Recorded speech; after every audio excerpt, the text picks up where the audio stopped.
Visakha steel plant ప్రైవేటీకరణపై కేంద్ర ప్రభుత్వం వడివడిగా అడుగులు వేస్తుంది. ఒకవైపు స్టీల్ ప్లాంట్ ప్రైవేటీకరణ చేయమంటూనే ప్రైవేటీకరణ దిశగా కేంద్ర ప్రభుత్వం తన ప్రయత్నాలను ముమ్మరం చేస్తుంది. దీనిలో భాగంగా స్టీల్ ప్లాంట్లో ఉన్న 44 విభాగాలను ప్రైవేటు వ్యక్తులకు కట్టబెట్టేందుకు స్టీల్ ప్లాంట్ యాజమాన్యం సిద్ధమైంది. దీన్ని వ్యతిరేకిస్తూ కార్మికులంతా కూడా పరిపాలనా భవనం ముందు నిరసన కార్యక్రమాన్ని చేపట్టారు. వర్షాన్ని సైతం లెక్క చేయకుండా ఈ నిరసన కార్యక్రమంలో కార్మికులు, కార్మిక సంఘాల నేతలు పాల్గొన్నారు.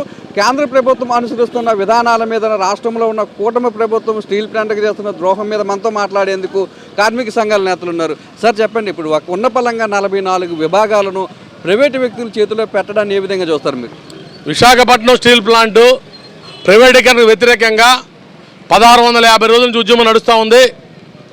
మధ్యలో 11,440 కోట్ల రూపాయలు గ్రాంట్ ఇచ్చామని అబద్ధాలు చెబుతూ నిన్న ఒక రోజులో ఈ సుమారు 20 డిపార్ట్మెంట్ల నుంచి 44 విభాగాలుగా విభజించి కాంట్రాక్ట్ ఇవ్వడం కోసం టెండర్ పిలిచారంటే ఇది ప్రైవేటీకరణ తప్ప ఇంకోటి కాదు.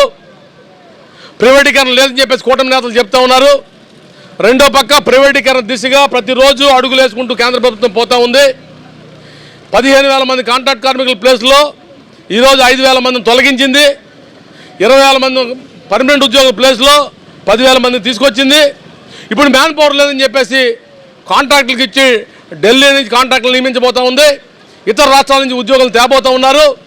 వారు వచ్చి విశాఖపట్నం స్టీల్ ప్లాంట్ 40 సంవత్సరాల నుంచి మొనగాడుగా నడుపుతున్నటువంటి ఈ కార్మిక వర్గాన్ని, ఈ యాజమాన్యాన్ని, ఈ కాంపిటెన్సీని, ఈ టెక్నికల్ స్కిల్స్ని పక్కన పెట్టేసి రాత్రి వచ్చిన ప్లాంట్ నడుపుతారనుకుంటే కల్లా ఈ ప్లాంట్ను మోయడం కోసమే ప్రయత్నం చేస్తూ ఉన్నారు, అమ్మడం కోసమే ప్రయత్నం చేస్తూ ఉన్నారు.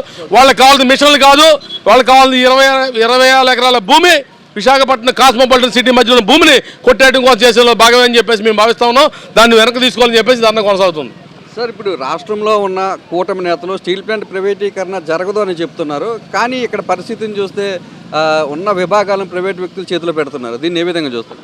సరే, విశాఖ ఉక్కు కర్మాగారం ఈవేళ భారతదేశంలో అతి ప్రతిష్టాకరమైన ఉక్కు కర్మాగారం. పోరాటాలు సాధించాం. ఈరోజు కేంద్ర ప్రభుత్వం గత ఎన్నికల్లో 2014 నుంచి కూడా విశాఖ ఉక్కుకి ఆర్థికంగా అన్ని రకాలుగా కూడాను గనులు ఇవ్వకపోయి, అలాగే ట్రాన్స్పోర్టు రైల్వే వ్యాగన్స్ ఇవ్వకపోయి మొత్తం నష్టాలు పూర్తి చేసింది. తప్పుడు పద్ధతుల్లోనేటంటే రిక్రూట్మెంట్ చేసే చైర్మన్ని, డైరెక్టర్ని, పరిజ్ఞానం లేనటువంటి వాళ్ళందరినీ తీసుకొచ్చి విశాఖ ఉక్కు కర్మాగారాన్ని నష్టాలు చేసిందనమాట. ఈ నష్టాలకు కారణం ప్రభుత్వ విధానాలని ముందు నుంచి చెప్తున్నాం అన్నమాట. ఇవాళ కేంద్ర ప్రభుత్వం చెప్తున్నారు, ఆంధ్రప్రదేశ్ ప్రభుత్వం చెప్తుంది విశాఖ ఉక్కు కర్మాగారాన్ని ఇవాళ మేము పరిరక్షిస్తామని చెప్పేసి కార్మికులకి ఉత్తరం రాసి ఇచ్చారనమాట. ఆ ఉత్తరం మీద నిలబడ్డం మానేసి ప్యాకేజీ ఇచ్చాము, ప్యాకేజీ అప్పులు తీర్చేసి కార్మికులను తొలగించి ఇవాళ విశాఖ ఉక్కు కర్మాగారం ప్రైవేటీకరణ ఈఓఐటి, డిస్ఇన్వెస్ట్మెంట్ ఏంటి, లేకపోతే ఇవాళ మూసేస్తామనేది కానీ ప్రభుత్వం ఏదైతే కేబినెట్ నిర్ణయం చేసిందో 2021 మార్చి 3వ తారీఖున అది ఉపసంహరించుకుంటా నీతి ఆయోగ్ నుంచి వెనక్కి తీసుకురాకుండా ఇవాళ విశాఖ ఉక్కు కర్మాగారాన్ని ఈఓఐ పేరు మీద పెద్ద ఎత్తున బయట రాష్ట్రాల నుంచి కాంట్రాక్టులను తీసుకొచ్చేసి పనిచేయించాలని ప్రయత్నం చేసి ఇటువంటి ప్రయత్నం 1997లో కూడా చేసింది. టీపీపీని అమ్మేయాలనుకున్నారు, ఏఎస్పీని అమ్మేయాలనుకున్నారు, అలాగే ఉన్నటువంటి ఇంజనీరింగ్ షాపులను కూడా అమ్మాలనుకున్నారు. దీని మీద పెద్ద ఎత్తున పోరాటాలు చేసి వాళ్ళ పరిశ్రమని ప్రభుత్వ రంగంలో కనీసం ఇంత పెద్ద పరిశ్రమ ఈ ఈఓఐ ఏదైతే ఇచ్చారో ఆ ఈఓఐని రద్దు చేసుకోవాల్సిందే. ఇవాళ రాష్ట్ర వ్యాప్తంగా ఇవాళ విశాఖ ఉక్కు కార్మికులు చేసినటువంటి పోరాటాన్ని గుర్తించుకొని వాళ్ళ అధికారంలోకి వచ్చినటువంటి పార్టీ మాట మార్చడం అనేది సరైన పద్ధతి కాదని చెప్పేసి కేంద్ర ప్రభుత్వానికి, రాష్ట్ర ప్రభుత్వానికి హెచ్చరిస్తున్నాం. సార్, ఎన్నికలకు ముందు విశాఖ స్టీల్ ప్లాంట్ను కాపాడతామని చెప్పి చంద్రబాబు నాయుడు కానీ, పవన్ కళ్యాణ్ కానీ హామీ ఇచ్చారు. కానీ 44 విభాగాలను ప్రైవేటీకరణ చేయడానికి కేంద్ర ప్రభుత్వం ముందుకు వస్తే దాన్ని ఎందుకు అడ్డుకోలేకపోతున్నారు అనుకుంటున్నారు? ఈరోజు విశాఖపట్నం స్టీల్ ప్లాంట్ని చెదపురుగులు తినేసినట్టుగా ప్రైవేటీకరణ చేతిలో పెట్టేసే పరిస్థితి చూస్తూ ఉన్నాం మనం.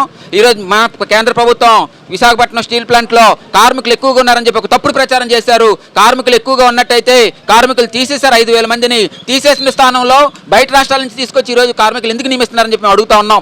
కార్మికులే కనుక ఎక్కువ ఉన్నట్టయితే ఈరోజు విశాఖపట్నం స్టీల్ ప్లాంట్లో ప్రైవేటీకరణ అవసరం ఏమొచ్చిందని చెప్పేసి, ప్రైవేట్ వ్యక్తులకు చేపట్టాల్సిన అవసరం ఏమొచ్చిందని చెప్పేసి మేము ప్రశ్నిస్తూ ఉన్నాం.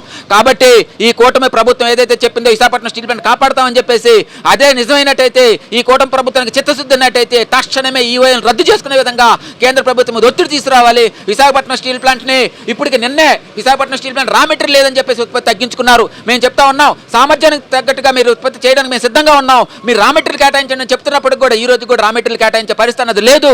కాబట్టి ఈ కూటమి ప్రభుత్వం తక్షణమే జోక్యం చేసుకోవాలి. తన చిత్తశుద్ధి నిరూపించుకునేందుకు విశాఖపట్నం స్టీల్ ప్లాంట్ ప్రైవేటీకరణ వెళ్లకుండా చర్యలు తీసుకోవాలి. కేంద్ర ప్రభుత్వం ఒత్తిడి తీసుకురావాలని చెప్పేసి డిమాండ్ చేస్తా ఉన్నాం.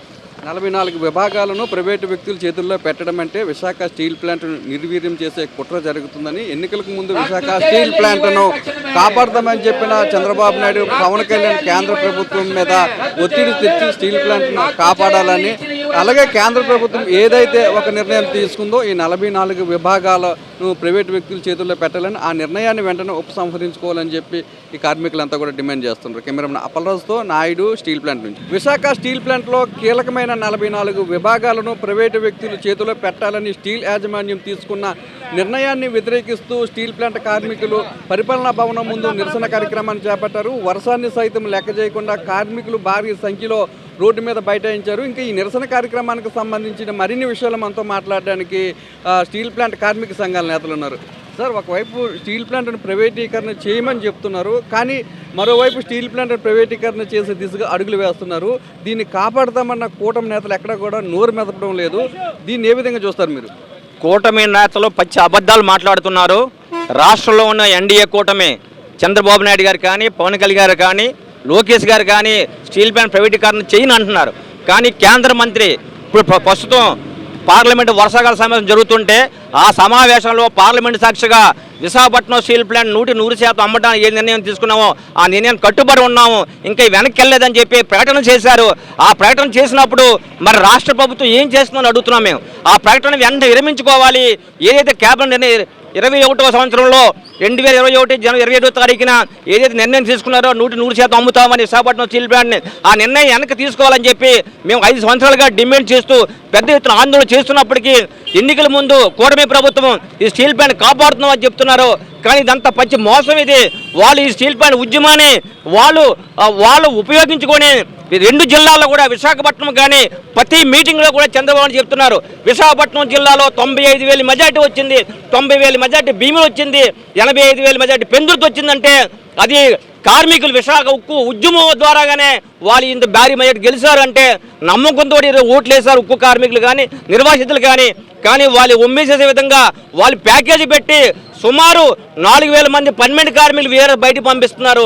అలాగే 4,000 మంది కాంట్రాక్ట్ కార్మికులు తొలగించి ఈరోజు 42 విభాగాలు ప్రైవేట్ వ్యక్తులకి ఆపరేషన్ మెయిన్ అప్పచెప్పి వాళ్ళ ద్వారా వాళ్ళు ఒరిస్సా నుంచి, అలాగే జార్ఖండ్ నుంచి, వెస్ట్ బెంగాల్ నుంచి మనుషులు కార్మికులు తీసుకొని పనిచేసేందుకు ప్రయత్నం చేస్తున్నారంటే ఈ స్థానికులు ఏమైపోవాలి, నిర్వాసితులు ఏమైపోవాలి, ఉత్తరాంధ్ర ప్రజలు ఏమైపోవాలి? ఇంతమందిని తీసేసి ఇంత కుట్రపూరితంగా ఉన్న కార్మికులు బయటికి పంపించి అది ఇతర రాష్ట్రాల నుంచి తీసుకొచ్చి ఈఓఎం నిజంగా నీకు మ్యాన్ పవర్ ఎక్కువైపోతే ఎందుకు తీసేసావు, మనం ఎందుకు ఈఓ చేసావు, ఎందుకు మన ప్రైవేట్ వ్యక్తులు అమ్ముతున్నావు? కాబట్టి దయచేసి ఈ కుట్ర మేము భగ్నం ఖచ్చితంగా మీరు విత్డ్రా చేసుకోవాలి.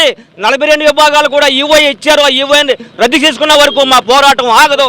ఖచ్చితంగా ఈ పోరాటం కొనసాగుతుంది. 44 విభాగాలను ప్రైవేటీకరణ చేయడం వెనుక ఉన్న కుట్ర ఏంటనుకుంటున్నారు సార్?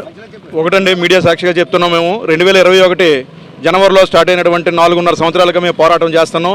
ఇక్కడ ఉన్నటువంటి ప్రైవేటీకరణ వ్యతిరేకంగా చేస్తున్నాం. ప్రైవేటీకరణ వ్యతిరేకం చేసిన దాంట్లో మరి ఇప్పుడు ఈ మధ్యకాలంలో జరుగుతున్నటువంటి సంవత్సర కాలంలో జరుగుతున్నటువంటి రాష్ట్ర ప్రభుత్వం కానీ కేంద్ర ప్రభుత్వాలు కానీ RINL మీద స్పెసిఫిక్గా ఒక కుట్రని చేసి ఈ రెండు ప్రభుత్వాలు కలిపి విశాఖపట్నం స్టీల్ ప్లాంట్ని ఏ రకంగా ప్రైవేటీకరణ చేయాలని చెప్పేసి ఆలోచనలో ఉన్నట్లు కనబడుతుంది. ఖచ్చితంగా మేమైతే మాత్రం INTC పరంగా అలాగే అఖిలపక్ష కార్మిక సంఘాల తరఫున ఖచ్చితంగా దీన్ని అయితే మాత్రం డెఫినెట్గా వ్యతిరేకిస్తున్నాం. దీనికోసం ఏదైనా చేయడానికి సిద్ధంగా ఉన్నాం. మరి ఈరోజు నిన్న చూసేసరికల్లా నిన్న ఆదివారం స్పెసిఫిక్గా మరి నిన్న 32 నోటిఫికేషన్లు వివిధ డిపార్ట్మెంట్లని మేము ఈఓ ఎక్స్ప్రెషన్ ఆఫ్ ఇంట్రెస్ట్గా మేము ఇస్తున్నాం, దీన్ని ప్రైవేటీకరణ చేస్తున్నామని చెప్పేసి చెప్పడం అనేది చాలా విడ్డూరంగా ఉంది. మరి నిన్నటి వరకు కూడా మరి మేము రాష్ట్ర ప్రభుత్వం మేము 11,000 కోట్లు ఇచ్చాము, 11,440 కోట్లు ఇచ్చాము. ఖచ్చితంగా స్టీల్ ప్లాంట్ అనేది ప్రైవేటీకరణ చెయ్యం, ఖచ్చితంగా దీన్ని ప్రభుత్వ భాగస్వామ్యంలో ఉంచుదామని చెప్పేసినటువంటి వాళ్ళు ఈ రోజు వరకు కూడా మరి దానికోసం కోసం ఎక్కడికక్కడ స్పందన లేదు.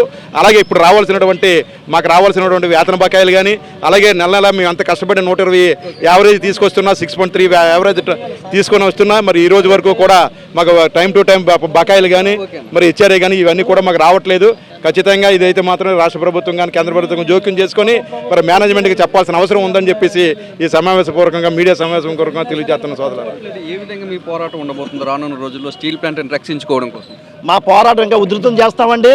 స్టీల్ ప్లాంట్ ఎందుకంటే గత 40 సంవత్సరాల నుంచి కూడా ఈ విశాఖపట్నం స్టీల్ ప్లాంట్ దీని మీద ఆధారపడి బ్రతుకుతున్న ఎంతోమంది కార్మికులు ఈరోజు రోడ్డున పడ్డారు. అదే విధంగా గవర్నమెంట్కి రావాల్సిన ఆదాయం కూడా ప్రైవేట్ వారికి ఇవ్వడం వల్ల గండిపడుతుంది గవర్నమెంట్కి. ఈ విషయంలో మరి ప్రాణాలు ఇవ్వడానికైనా సరే మేము సిద్ధపడి ఈ ఉద్యమాన్ని ముందుకు ఎందుకంటే 32 మంది ప్రాణ త్యాగాలతో ఈ విశాఖపట్నం స్టీల్ ప్లాంట్ వచ్చింది. అందువల్ల మరో 32 మంది కావచ్చు, 100 మంది కావచ్చు, ప్రాణాలు తెగించి ఈ కంపెనీని కాపాడుకొని మేము విశాఖ స్టీల్ ప్లాంట్ను కాపాడుకునేందుకు ఎలాంటి త్యాగాలకైనా తాము సిద్ధంగా ఉన్నామని, 44 విభాగాలను ప్రైవేటు వ్యక్తుల చేతుల్లో పెట్టడం అంటే విశాఖ స్టీల్ ప్లాంట్ని నిర్వీర్యం చేసే కుట్ర జరుగుతుందని, ఎన్నికలకు ముందు స్టీల్ ప్లాంట్ను ఆదుకుంటామని చెప్పిన పవన్ కళ్యాణ్, చంద్రబాబు నాయుడు ఇప్పుడు ఎక్కడున్నారని కేంద్ర ప్రభుత్వం మీద ఒత్తిడి తెచ్చి విశాఖ స్టీల్ ప్లాంట్ను కాపాడాల్సిన బాధ్యత వారిద్దరి మీద కూడా ఉందని చెప్పి కార్మికులు చెప్తున్నారు. అలాగే ఏదైతే కేంద్ర ప్రభుత్వం 44 విభాగాలను ప్రైవేటు వ్యక్తుల చేతుల్లో పెట్టాలని ఒక నిర్ణయం తీసుకుందో ఆ నిర్ణయాన్ని వెంటనే ఉపసంహరించుకోవాలని డిమాండ్ చేస్తున్నారు. లేదంటే రానున్న రోజుల్లో తమ పోరాటాన్ని మరింత ఉధృతం చేస్తామని చెప్పి హెచ్చరిస్తున్నారు. కెమెరామెన్ అప్పలరాజుతో నాయుడు, స్టీల్ ప్లాంట్ నుంచి.